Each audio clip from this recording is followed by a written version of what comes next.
हरे Krishna, Radhe Radhe friends. जैसा कि नवरात्रि आने वाली है तो हमने देखिए यहाँ पे एकदम नवरात्रि की सरल पूजा विधि आपके साथ शेयर की है।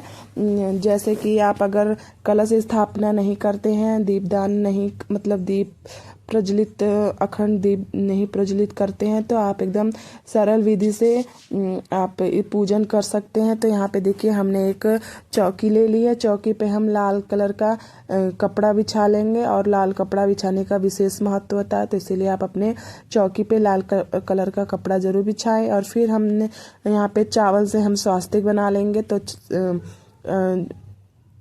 और आप चाहे तो स्किप भी कर सकते हैं, लेकिन स्वास्तिक बनाने से मतलब बहुत ही सुंदर लगता है। और यहाँ पे देखिए हमने यहाँ पे स्वास्तिक हम बना लेंगे। और ये देखिए हमारा स्वास्तिक अच्छे से ऐसे चावल से करके हम बना लेंगे तो हमारा स्वास्तिक एकदम अच्छे से बन चुका है। देखिए फिर इसके बाद हम चावल का आसन लगाएंगे और यहाँ पे हम माता रानी की स्थापना करेंगे। तो हमने यहाँ पे चौकी लगाई है, तो चौकी में तो हम सर्वप्रथम गणेश जी की पूजा हमको करनी है। तो फिर हम माता रानी की स्थापना करने के साथ साथ हम गणेश जी की भी स्थापना यहाँ पे करेंगे। तो यहाँ पे अभी हमने चावल से गणेश जी के लिए भी आसन लगा लेते हैं और यहाँ पे हम गणेश जी की भी स्थापना हम कर देंगे। तो देखिए हमने यहाँ पे गणेश जी को भी स्थापित कर दिया है।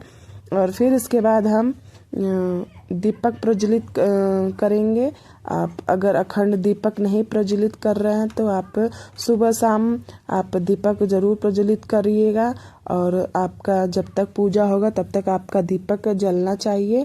और देखिए यहाँ पे हम दीपक हम प्रज्वलित कर देते हैं और दीपक हमारे पूजा का साक्षी होता है, तो इसलिए हम दीपक प्रज्वलित करके रख देंगे। फिर इसके बाद हम देखिए एक लोटा यहाँ पे जल ले लेते हैं और जल में हम यहाँ पे देखिए हमने जल में हम एक सिक्का डाल देंगे, कुछ नहीं तो हम सिर्फ एक सिक्का ही डाल देते हैं।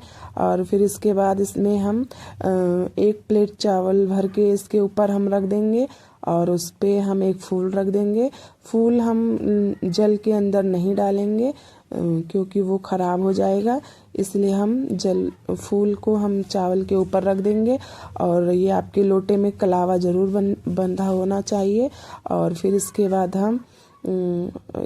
हम देखिए यहाँ पे हम दीपक प्रज्वलित कर लेते हैं। पहले हमने देखिए यहाँ पे दीपक हमारी पूजा शुरू होने से पहले हम दीपक को हम प्रज्वलित कर लेंगे। तो हमने यहाँ पे देखिए दीपक को प्रज्वलित कर लिया है। और फिर इसके बाद अब हम एक लोटा जल लेंगे और जल लेने के बाद हम फूलों से ऐसे सबको स्नान करा देंगे। पहले हम गणेश जी को स्नान कराएंगे। ओम गणपतये नमो नमः, गणपतये नमो नमः। हम 3 बार करके गणेश जी को स्नान करा देंगे। फिर माता रानी को भी स्नान कराएंगे और कलश भगवान को भी स्नान कराएंगे। इसी तरह सभी को स्नान कराने के बाद हम गणेश जी को हम यहाँ पे देखिए कलावा स्वरूपी वस्त्र धारण कराएंगे। अगर आपके पास जनेऊ हो तो जनेऊ भी आप चढ़ा सकते हैं। तो यहाँ पे देखिए हमने वस्त्र धारण करा दिया है। और फिर हमने जो मतलब हमने वस्त्र हम अब माता रानी को भी हम चुनरी चढ़ा देंगे। और यहाँ पे देखिए हमने माता रानी को चुनरी चढ़ा दिया है। अगर मतलब आप आज मतलब जिस दिन आप चौकी की स्थापना करें उसी दिन आप श्रृंगार चढ़ाना चाहते हैं तो आप उसी दिन श्रृंगार चढ़ा दीजिए, नहीं तो आप अष्टमी के दिन भी श्रृंगार माता जी को चढ़ा सकते हैं। यहाँ पे देखिए फिर हम पहले गणेश जी को टीका कर देंगे, फिर माता रानी को, फिर हम कलश को टीका कर देंगे, नहीं तो आप चाहे तो कलश पे स्वास्तिक भी बना सकते हैं। और फिर इसके बाद हम दीपक को भी टीका कर देंगे। और यहाँ पे देखिए हमने दीपक को भी टीका कर दिया है। और फिर हम इसके बाद सर्वप्रथम हम गणेश जी को दूर्वा चढ़ाएंगे और ये फूल अर्पित करेंगे। अगर आपको लाल फूल मिलता है तो आप लाल फूल जरूर अर्पित करें, नहीं तो आप पीला फूल भी आप चढ़ा सकते हैं। अगर आपके पास लाल फूल नहीं है तो आप पीला भी फूल चढ़ा दीजिए। तो यहाँ पे देखिए हमने सबको फूल अर्पित कर दिया है। और अब हम हमने फूल सबको अर्पित कर दिया। अब हम यहाँ पे धूप दिखा देंगे, सर्वप्रथम गणेश जी को, फिर हम माता रानी को, कलश भगवान को, सभी को हम धूप दिखा देंगे। और दीपक हमने प्रज्वलित करके रख ही दिया है। इसके बाद माता रानी को हम भोग चढ़ाएंगे और भोग में हम पंचमेवा और ऋतु फल और बतासे तो ज़रूर चढ़ाना चाहिए।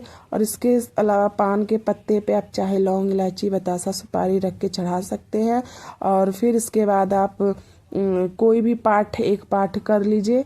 और पाठ करने के बाद हम पाठ करने में जो हम पाठ करते हैं जिस समय, उस समय हम हाथों में फूल और चावल लेकर पाठ करते हैं। तो आप पाठ करने के बाद वो फूल बुक के ऊपर रख दीजिए और बुक भी वहीं पे आप रख दीजिए।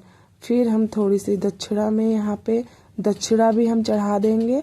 और आप श्रृंगार की सामग्री हमने जैसे बताया कि आप आज भी चढ़ा सकते हैं, नहीं तो आप अष्टमी को भी चढ़ा सकते हैं। और जो हमने यहाँ पे लोटा में जल रखा है वो हम सूर्य नारायण को अर्घ दे देंगे। इस तरह से हमारा पूजा संपूर्ण हो जाएगा। और लास्ट में हम कपूर की आरती करेंगे। और यहाँ पे देखिए हमने आरती कर लिया है।